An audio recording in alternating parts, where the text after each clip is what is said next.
Hello and welcome to NewsClick.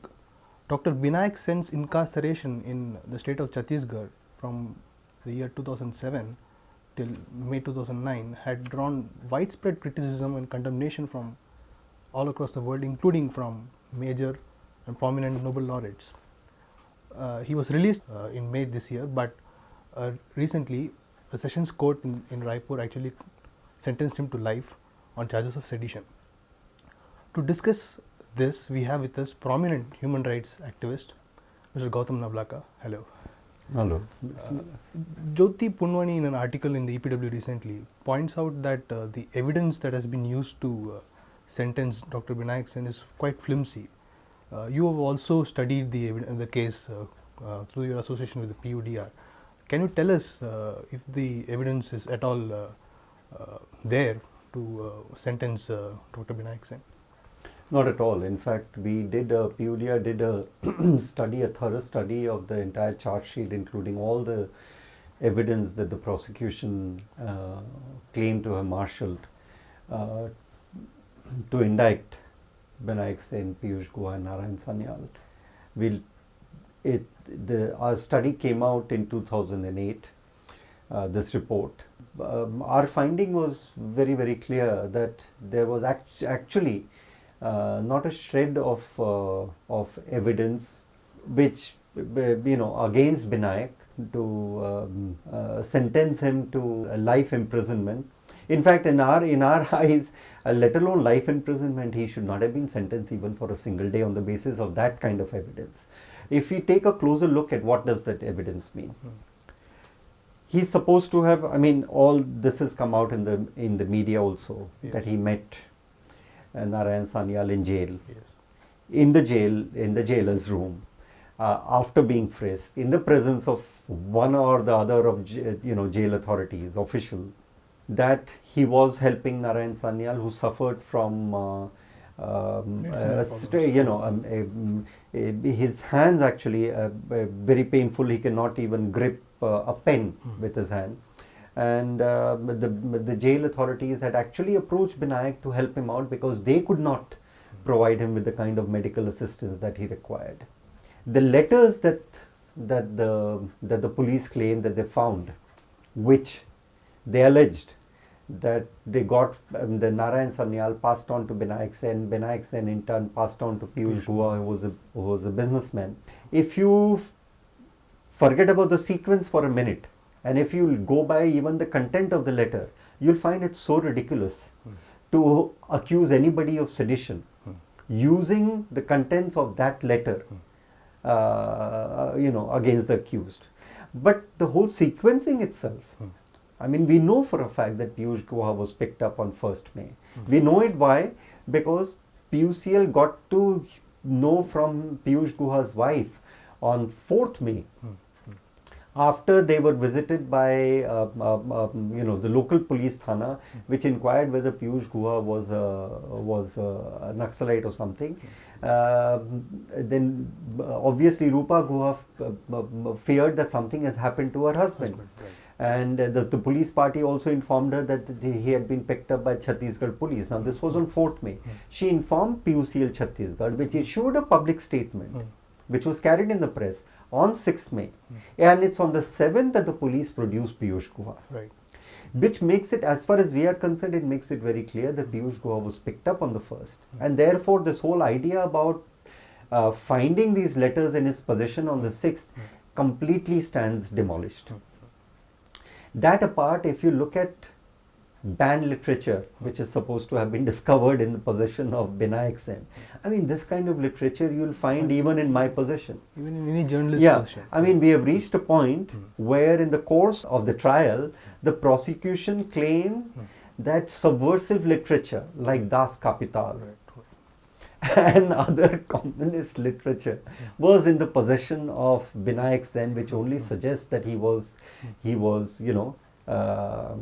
he had some kind of a sympathies for the Maoist movement, which is ridiculous. Yeah. So with the evidence so flimsy and the arguments of outrages made by the prosecution to bring him to justice, so-called, why is it that a renowned pediatrician, renowned human rights activist, whose nobility is not even unquestioned even by people who are so-called authorities of the state. Has he been labelled as an enemy of the state and given such an difficult sentence? I think this has to be contextualized.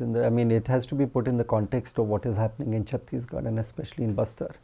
In 2005, as the General Secretary of PUCL Chhattisgarh, Binayak Sen took the initiative to call for an all India fact finding into Sulva Judum, because a lot of reports were coming about how people were being threatened, killed, houses and villages plundered and burnt by under the guise of Salva Judum.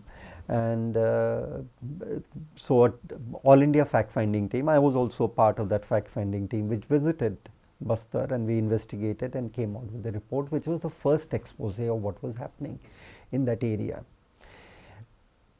Binayak Sen and PUCL Chhattisgarh were already an eyesore even prior to that, because in 2004 PUCL Chhattisgarh had come out with a report which highlighted how malnourishment and malnutrition were prevalent, and the extent of their, the scale of malnutrition and all amongst the Adivasi children.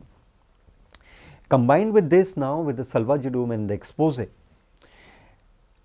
he was already facing threats, and privately and in public and in private he was being told that you better be careful, otherwise we are going to take action against you. So this was in the making.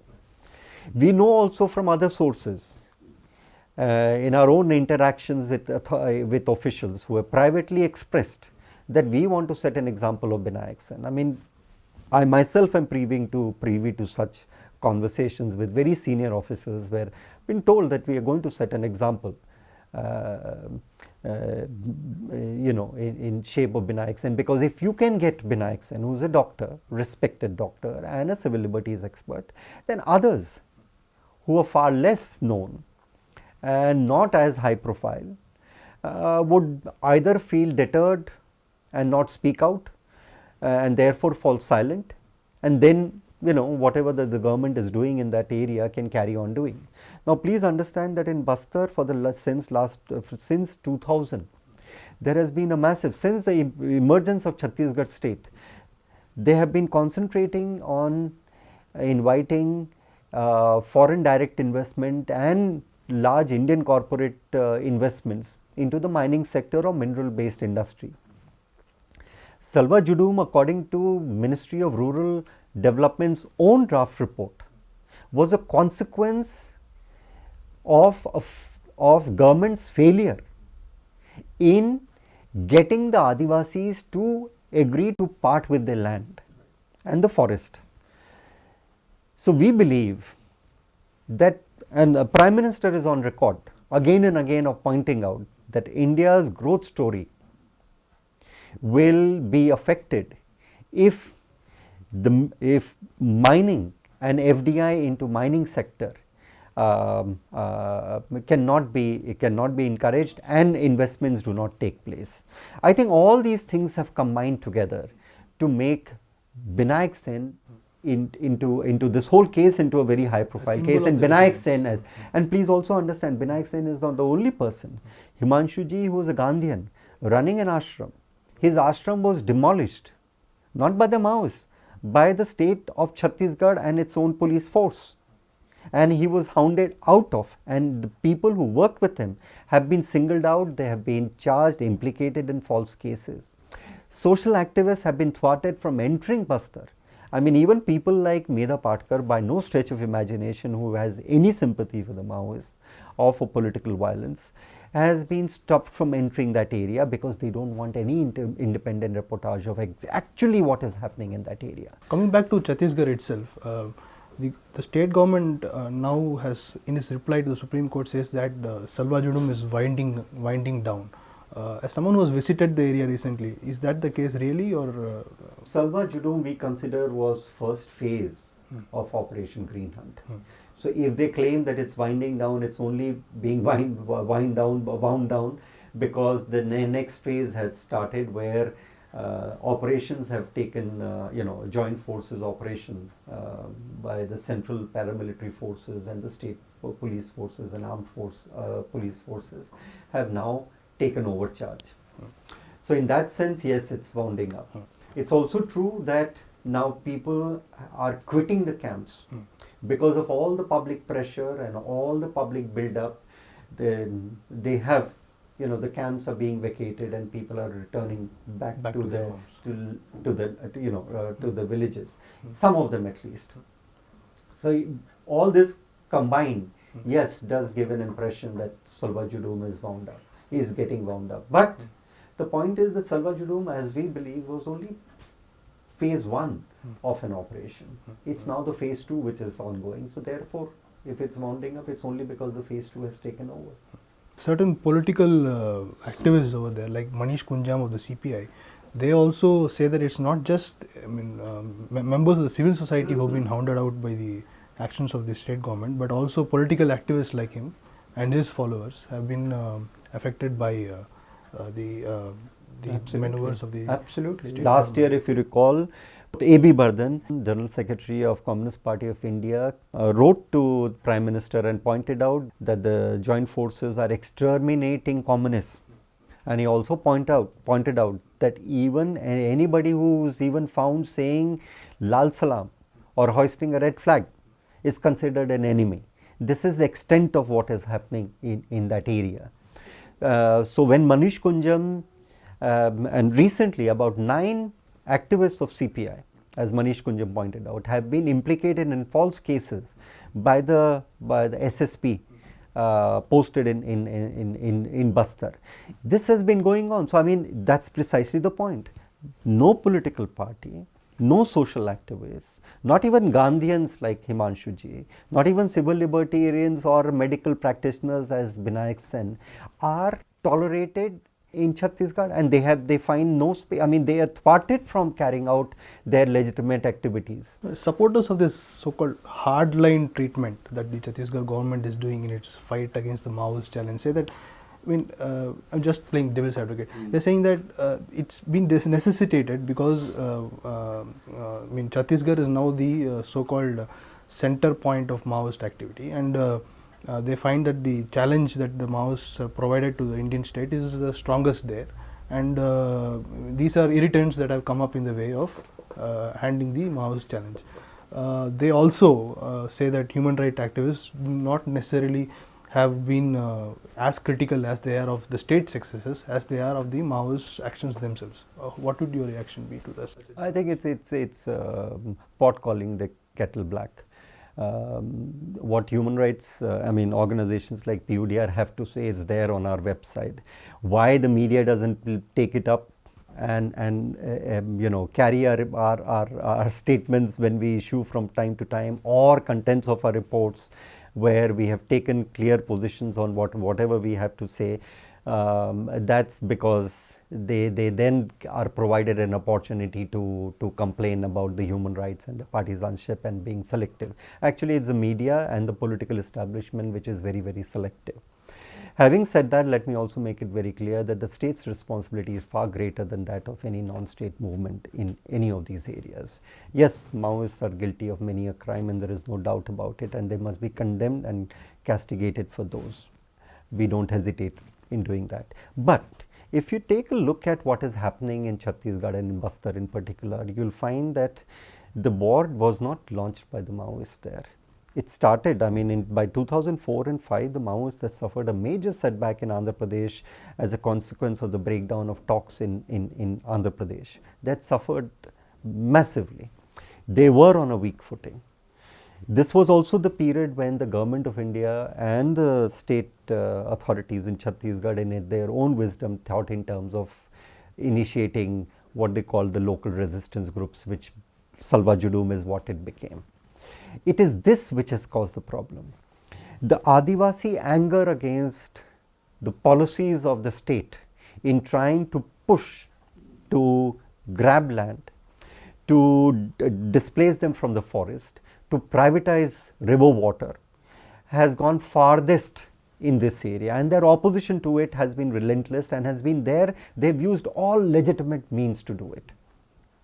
Now, if the government of India was at all sincere and serious about addressing the issues that the Adivasis had raised, there were ways and means of doing it.